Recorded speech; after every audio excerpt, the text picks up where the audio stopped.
So Motor City Machine Guns do double duty on SmackDown because they were against DIY to determine the number one contenders for the tag team titles on SmackDown, and were going to face the Bloodline at a later date.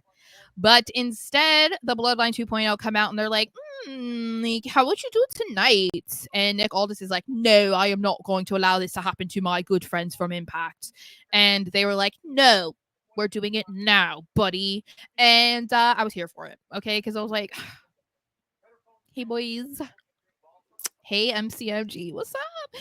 And they did the craziest thing, okay, with some help from the Bloodline, the OG Bloodline. We had Roman Reigns come out. We had a super sneaky Jimmy Uso and a super sneaky Jey Uso come in, and Motor City Machine Guns won the tag team championships on SmackDown in their third match in WWE. How are you feeling? I'm going to go with the initial thought I had here before I get into my manifest love note about how and Motor City Machine Guns.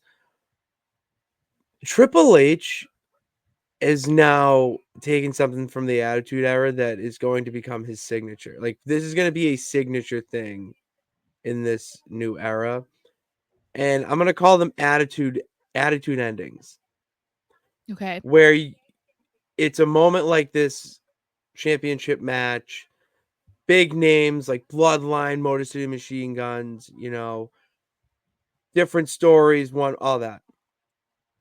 And then you have them, they're not supposed to fight, but they are, impromptu match.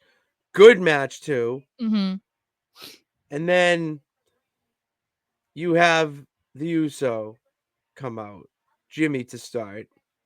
And then Roman comes out.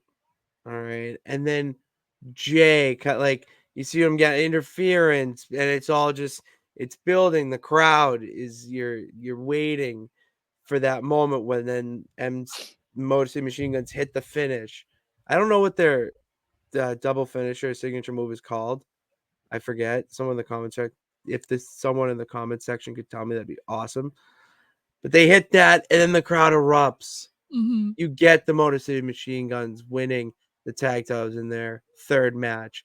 Which brings me to a question I have for you, Sarah, actually. Okay. So I've been seeing a lot of this discourse going around about how they made the decision to put the titles on the Motor City Machine Guns after only 3 matches. Mm-hmm. Do you care? No. Does this irk you? Good. No. I'm glad. I'm good. I'm glad we're on the same page.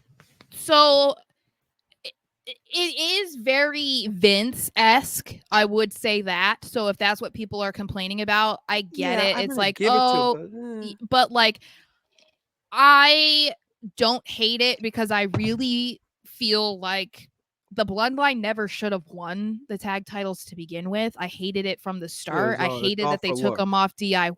I hated it. I want them to get back to the tag team divisions being legitimate tag teams. And I'm not saying like, obviously they switched it from Jacob and Tama being the tag champions to Tonga and Tama and Tonga being the tag champs. And obviously they've been a tag team in the past. So it's not saying that they're not legitimate.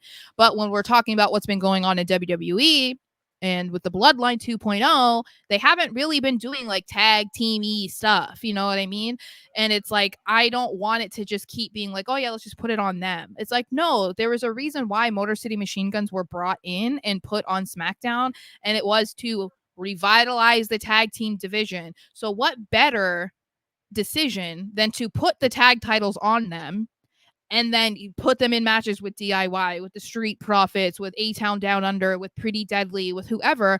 And then people are going to be immediately bought in because it's Motor City Machine Guns against somebody else. And you know that basically during the Triple H era, tag teams matches, even if they are not consistent throughout the past 2 years, they've been incredible almost every single time. So to me, I get the complaints of feeling it's too early, but it's kind of like what Nick Aldis said is like, these guys have been in the game for 20 plus years. They didn't need to come in and fight their earn it. way They to the didn't top. They earn did, or title shots. technically they did, because they were in the tourney, so they No, but became they the number didn't one need to contenders. earn it. They just Right. yeah. Right. That's So like, it's yeah. like technically they earned their spot there, right? Because everybody started at 0. But the way that they were the way that they have gone about presenting them since debuting was that, like, they literally came in because they're seasoned veterans, and one of their dreams was to always be in WWE and to become tag team champions. So why not just do it now instead of prolonging it? Like, I just don't I don't think that should be a complaint. And no one should be complaining when the alternative is the Bloodline 2.0 having a tag team titles and never doing anything with it. Like, are you really complaining?